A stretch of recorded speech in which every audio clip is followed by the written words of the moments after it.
Ada sebuah buku lama yang menarik untuk kita kupas ulang. Buku tersebut berjudul How to Swim with the Shark Without Being Eaten Alive, yang kalau diterjemahkan secara bebas adalah bagaimana bisa berenang dengan hiu tanpa dimakan hidup-hidup. Arti sebenarnya dalam buku tersebut adalah perusahaan raksasa atau kapitalis atau individu kapitalis yang punya nickname sebagai shark. Shark itu adalah binatang yang haus darah, kejam, tega, melakukan hostile takeover, pengambilan alihan paksa tanpa belas kasihan pada pemilik lama. Kita semua tahu di negara demokrasi yang mengambil sistem liberal seperti Amerika, berkali-kali kita menyebutkan bahwa Amerika adalah negara swasta, sehingga kendali ekonomi semuanya dipegang swasta. Karena mengadopsi pasar bebas, maka siapa yang kuat dia yang menang. Hukum rimba yang dipakai. Di sini saya tidak setuju. Negara harus turun tangan. Bukan free market yang dipromosikan karena hukum rimba, tetapi fair market karena berdasar kesamaan peluang dan win-win solution. Kita lanjut ke pasar kapitalis liberal yang bebas. Karena mereka kuat, mereka bisa makan perusahaan-perusahaan kecil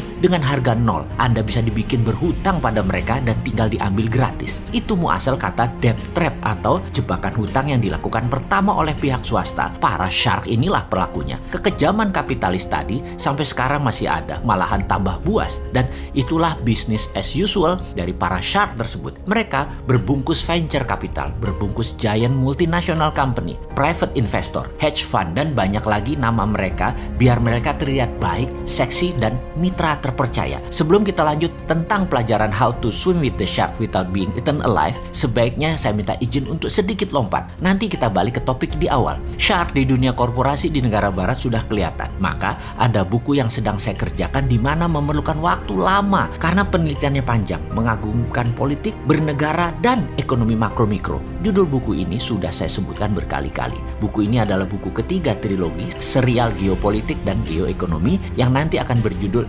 Redraw Maps. Dengan tagline kecil di bawahnya adalah Mari Bung Rebut Kembali. Dan ada second tagline, yaitu bagaimana berenang dengan Amerika dan Tiongkok tanpa Indonesia dimakan hidup-hidup. Agak nyeleneh judulnya, karena saya menganggap Indonesia saat ini sudah dimakan hidup-hidup oleh keduanya selama 7 presiden. Maaf sekali ya, maaf. Ini sebuah tulisan berdasarkan studi panjang, 3 tahun hingga saat ini. Oke, kita tidak membahas bukunya, namun informasi kali ini kita akan memberikan pemahaman dasar bernegara ala Forza Panarata, yaitu nawacitanya Mardigo Nation. Kita nomor 1 itu anti negara berbisnis. Jadi kita anti BUMN. Jelas, dan kita tegaskan sekali lagi. Kita sangat mendukung swasta, terutama bottom of pyramid, UKM, buruh, dan petani. Kita juga tegaskan kita mendukung fair trade, pasar yang adil, bukan pasar bebas yang pakai hukum rimba. Di mana shark pasti ada, namun memakan yang kecil dan lemah tidak semudah itu karena dilindungi peraturan atau kebijakan negara. Shark Indonesia akan kita bantu memakan perusahaan di luar Indonesia dan milik asing. Dan itulah yang namanya hacking growth bernegara ala Nawacita Forza Panarata. Kita akan jadikan Indonesia negara swasta.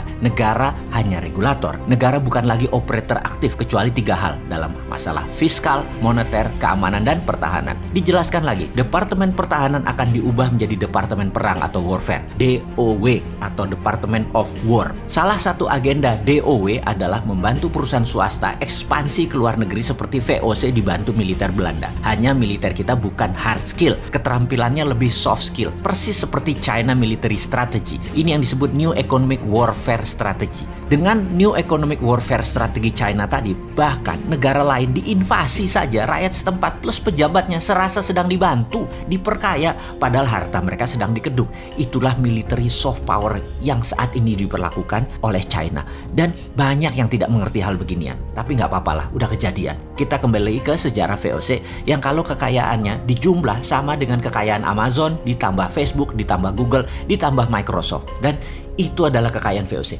Tanpa military support, hard power yang kejam, VOC nggak bisa seperti itu. Misalnya seperti sejarah di Pulau Banda, penghasil nutmeg atau pala, yang saat itu memiliki 15.000 penduduk. Demi menguasai wilayah tersebut, pedagang Belanda ingin menguasainya, maka militernya di bawah JP Kun atau Jan Pieter Sun Kun bisa bantai 14.000 penduduk Pulau Banda, hingga saat itu tinggal 1.000 orang saja. Sekarang itu adalah cerita duka. Amerika selama 70 tahun masih pakai cara Belanda melindungi oil company-nya, internet bisnisnya, satelitnya, dan dolarnya. Namun sejak 2013 Amerika mendapat tantangan baru dengan strategi soft power dari Tiongkok yang banyak disukai pemimpin negara oportunis yang ingin cetak quick money. nih, miring ke Tiongkok itu ada dua ciri saat ini, yaitu negara-negara yang ambil obor, One Belt, One Road. Negara tersebut memang ambil Tiongkok sebagai bohir dan sponsor kekuasaan, atau negara tersebut lemah foreign policy-nya sehingga keduanya adalah termakan soft power military strategi menggunakan economic approach. Sahabat, mulai kebayangkan gambaran ke depan apa yang harus kita benahi dari cara kita bernegara. Kita harus menyempurnakan, kita harus pinteri pengusaha, politikus, dan penguasa saat ini. Setuju kan?